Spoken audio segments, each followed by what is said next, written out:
Hi all, I am Pooja Shambar. I am going to teach you software engineering subject. First we'll see the course objective. So we will discuss the factors like cost, schedule, quality that drive the software project and to learn the role of the software process and process model in a project. We'll understand the role of SRS, we'll see software architecture, structured programming, DevOps, etc. First we'll see what is software engineering. Okay, so software engineering is an approach to develop software. Now, what is this? Engineering approach to develop software. What does it mean? Say, for example, if you want to build a wall, what are the things you need? You need cement, you need bricks, you need water, you need sand, etc. So that you can mingle all those things and you can build a single wall. Suppose you want to build a building. Do you apply the same tools and techniques what you used for building a wall to that of a building? No, right? You need some extra things. So you need some extra tools and techniques to build that building. The same thing happens or applies in software engineering. To develop a software, you need tools and techniques. Say for example, if I tell you to write a program to add two numbers, C program to add two numbers, how much time do you need? 5 minutes, 10 minutes, and what is the length of that program? 10 lines, 20 lines, right? So if I tell you to to develop a project, say library management project, do you think the concepts which you used for writing the addition of two number programs will be useful for library management project? No, right? The library management project, it is big and you need some data structures to develop it. The concepts are different. So we should understand here the basic things which you guys already know. Those are useful, but in addition with your basic knowledge, you need extra concepts to develop a project. Now we'll see the IEEE definition of software engineering. It says the application of a systematic, disciplined, quantifiable approach to the development, operation, and maintenance of software. That is, the application of engineering to the software. Now you might ask, why software engineering necessary? Why we should learn it?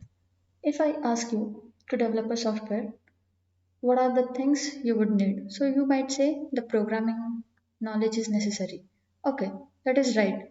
But only programming knowledge necessary is enough for developing a project. If you say yes, then it is wrong. No, you need some extra things. Extra things such as you need to know the requirements, then you need to have the design, the architecture, then only is this enough? Like once you have the architecture or your designs, you have requirements, you will build the software. Then what next? Is it done? No. Next, you need to test the software. Once the testing is done, it is working perfectly, you have no bugs in your software. What do you think the next process is? Keep the process or keep the project as is? No, you have to maintain the project. Okay? So, do you think whenever you build a project or companies build a project, it's always a success? Or the project is completed on time? It never goes off the budget? No, right? So, we define a term software crisis. Now, this term, what it says is when you face difficulties in developing a software where you cannot complete it, we say that the company has software crisis. Now, what are the reasons for this software crisis? First thing, failing to meet the user requirements. Our client has given us some requirements, you could not finish it, or there are some difficulties in implementing it. So that could be a one reason. Next is your budget. So whatever the software you developed, it is expensive. Then once it is developed, you are not able to update it, debug it. So there is a problem. Then say the delivery date or the project, the time what is given to your project has almost exhausted and you did not complete your project. You did not efficiently use the resources. So these all things aid to the software crisis. What is the solution? Now, the solution for this software crisis is all the software engineers have to practice the software engineering. They have to use the concepts of software engineering. Okay. So the first chapter is the software problem and software processes. So here is the marks split up for that. Then we'll see. Okay, before beginning the actual content, we should know some terms. Okay, first is industry introduction. What is a company? Who is a client or a customer? Now, the company is one which builds the project, which supports the project. Okay, now the client or customer is one individual or it can be another company. Now these people, client or customer, what they give is the requirements. They have some problem, they have some issue with their system or some process they are manually doing it, they want to automate it. Now they will, client or the customer, they will give us the requirements. Now these requirements will be taken up by the company, they will develop the project and then deliver it to the client. The budget will be set by the client. Okay.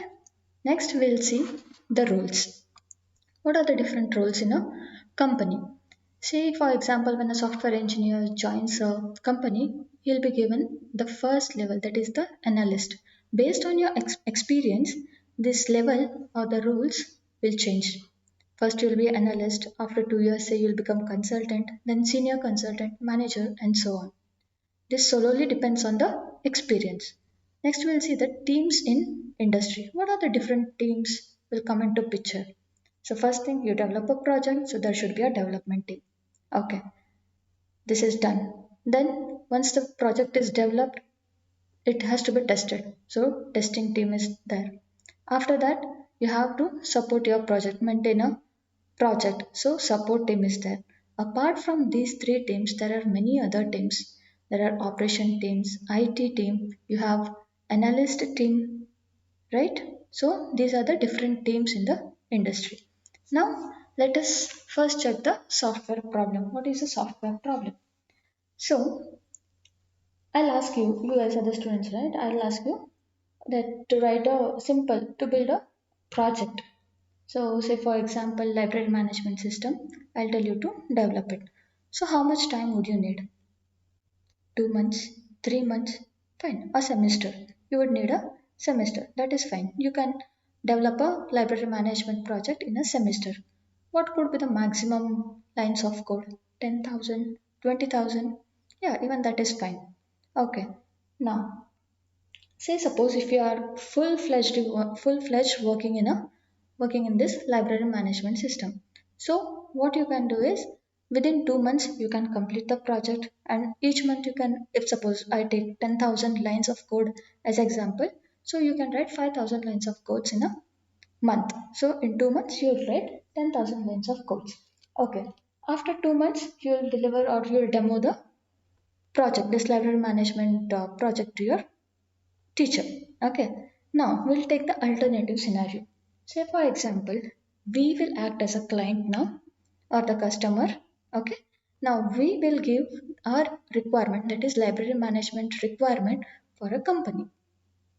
Now this company might quote us that they might need 10 months or a year to complete this project, and the lines of code can be like like 25,000 or 50,000. That depends on them how they will write. And say suppose for example you're as a student, you took only 2 months and you are a single resource, but the company might say no, our team is of development team is of 10 members. Why is there is such difference? As a student, you can develop a library management project within 2 months and you can demo it to us. But why not the company can develop it in the similar fashion? Why would they need 10 months or 12 months to develop it? Why they need more resources? So why? Why this time gap? Right? So the main issue here is the quality. Now, as a students, when you develop a project, what is the ultimate goal? The ultimate goal is to demonstrate your project to your lecturers, and we expect that we will not use the project whatever you demoed to us. And so even if there are bugs or there are quality issues, it's not a major concern. So quality issues like usability, maintainability, portability, we will not bother about this in our student software, okay, student project. On the other hand, we have industrial strength software system or the software system developed by the industries. They will build it to solve the problem of the client. And once they have built the software will be used by the actual users, the end customers. Okay. Now, say suppose whatever they develop, the company developed a project, okay, and it malfunctions. It is not working fine. The quality, there are lots of quality issues, there are bugs. What will happen in this case? The system can have huge impact in terms of the financial or business loss of your client or the customer, inconvenience to the users, or loss of property and life. So, we stress upon the quality. Whenever you build a system, we stress upon the high quality of the system. Now, this high quality need for the high quality to satisfy the end users has a major impact on the way how the software is developed and its cost. The software industry is largely interested in developing industrial strength software, that is, solution to the client's problems. And the area of software engineering focuses on how to build such systems. Next, we'll see about cost, schedule, and quality. Okay, now, so apart from quality, even your cost and schedule they play an important role.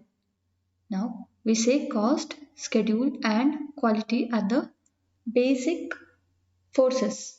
Okay, these are the three basic forces in the software domain. Now, the software should be produced at a reasonable cost in a reasonable time and should be of good quality. For example, so say suppose you are doing a online shopping and you loved a t-shirt. Okay, that t-shirt is very nice and it's of 1500 rupees. You basically what we do is we whenever we like a product and it is in budget, it is very good, we first check out the reviews. Say the reviews about the quality, the cloth quality is not too good, so about 50% of the buyers who purchased that t-shirt they said the quality is not too great. So at this moment, will you purchase that t-shirt? You know that it is a bad quality t-shirt, but you loved it. Will you buy it again after reading the reviews? No, right? The same thing happens in the software domain as well. Now we'll take out the second scenario. The say suppose the quality of the t-shirt is too good, but the cost is at a very high end, 5000 rupees. Will you buy it? If you have budget, you'll of course buy it. If you don't, then you'll have to leave it, right? Okay. Now another alternative scenario is it is in our budget, it is of good quality. Now you check the delivery time. Say suppose the delivery says it is of 10 days. You will wait and you will get it. Say suppose you have already paid the money, but again after 10 days you did not receive the product. It says say suppose it has extended for under 10 days. Likewise they have extended it for a month. Will you have the patience till then? No, right? The same thing happens for the client as well. Whenever they give us a project, they give us time, they give us the budget, and they expect the project has to be, the project should be of good quality. Okay. Now we'll see the in-depth meaning of this cost schedule. Okay. The main cost of producing the software is the manpower employed. What does it mean? Who will develop the software? A company develops it, but in turn, who actually will develop it? It's the human resource, it's the manpower employed. The cost of the developing software, it is measured in terms of person months, and the productivity is measured in terms of lines of code or kilo lines of code per month. Now, for example, say that the productivity in the software industry for writing a fresh code, okay, fresh code generally ranges from 500 to about 1000 plus lines of code per person month. Now your software companies often how much they'll charge is from $3000 to $15,000 per person month, that is for 1000 lines of code per person month. Each line of code would cost from $3 to $15.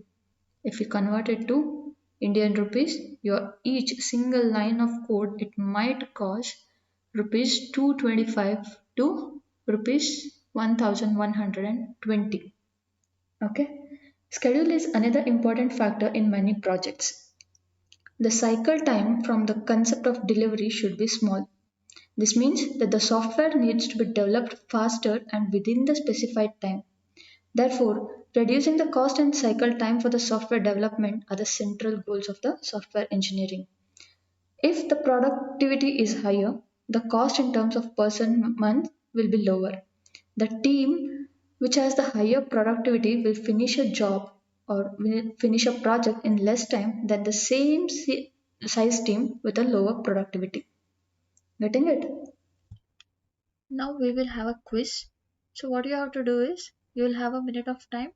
You have to type your name in the comment box and give the answer. Okay. So this will be recorded for your attendance. Your time starts now.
Okay. Next we'll see about the quality. We have already discussed how the quality will impact and all. So we'll now see the attributes of the qualities. There are six main attributes: functionality, reliability, usability, efficiency, maintainability, and portability. First, we'll see about the functionality.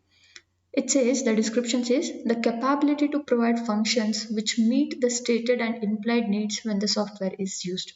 This means first, when the project is getting developed, the client will give us the requirements. They'll say you have to build like this, there should be a form, there should be a button, this has to be done. So, all those requirements will be given. So, once you develop as a company, when you develop it and when you deliver the software to the client actually uses it. And first, what he'll do is he'll check whether all the requirements he has specified is present in the product you delivered. Okay, so the functionality, whatever the client mentioned, has to be present in the actual product. Next, reliability. It says the capability to provide failure free service. That means once the product or the project has been delivered to the client, it has to be smooth running project. There should not be any bug or glitches in it. Okay. Next, usability, the capability to understand, learn, and use. So, even if as a company or as a developer you did not provide any documents to the client, just by looking at the user interface, the client or the end users should be able to use the project. Next is efficiency, the capability to provide appropriate performance relative to the amount of resources used. This means to provide maximum productivity using minimum resources. Next is maintainability. Now, the capability to be modified for the purpose of making corrections, improvements, or adaptation. This means once you develop the software, once you test it, we will deliver the software. Once the software is delivered to the client, it entails a maintenance phase. So in this maintenance phase, there could be some defects, there could be some enhancements. So your software, it should be capable of handling those changes. Okay. So next is portability. So portability is nothing but, so suppose your software or the project it is developed in one platform and it has to be, say after some months or some years it has to be ported to different environment. So when you want to port that software to different environment, it should not have any glitches. Okay. Another important quality object is to reduce the number of defects per lines of code as much as possible. Now, the number of defects in the software is not known at the time of the delivery. Say, suppose you have developed a software, you have tested it, and you feel that this is bug free. The product which you have tested is bug free, and you deliver it to the client. There may be residual defects remaining in the system. So, this might be encountered while the actual customers start using the system. Now, what is a defect? The defect would be some problem in the software. Say, suppose some functionality is not working or the output is not coming properly, or it can be as small as spelling mistakes. It can also be a defect. Okay, so the another quality attribute of great interest is this maintainability. So once the software is delivered and deployed, it enters the maintenance phase. The defects once discovered need to be removed, leading to what is called as corrective maintenance. Okay, the maintenance is also needed to change the delivered software to satisfy the enhancement requirements or some changes to the existing software. Now this is called as adaptive maintenance. Okay, in maintenance there are two types. One is corrective maintenance, another is adaptive maintenance. Corrective maintenance means once the software enters the maintenance phase, if there are any bugs, those have to be removed. So this is called as corrective maintenance. Adaptive maintenance means once the software enters the maintenance phase, say suppose if there are some enhancement requests or there is a change request, those also need to be implemented. So this is called as adaptive maintenance. Now it's time for your quiz too. So here is the question and your time starts now.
Time up. Apart from this cost, quality, and schedule, we have two other attributes. So those are scale and change. Now, most industrial strength software systems tend to be large and complex. Not every project is small project or it's easy project. Almost every project is either large or complex. Now we'll see how the development methods and project management varies for small projects and large and complex projects. Consider the example of counting problem. Okay. Say suppose you want to count people in a room. Say suppose there are 40, 50 people. What do? You just count them. It is as easy as that. But say suppose you want to take census of a country. Can you go on counting individual people? No, right? There are different methods for it. So what happens is the development methods and the project management for small projects is different than of a large and complex project. Methods that one can use to develop a programs of a few hundred lines cannot be expected to work for the thousand lines of code. In small projects, informal methods of development and management can be used.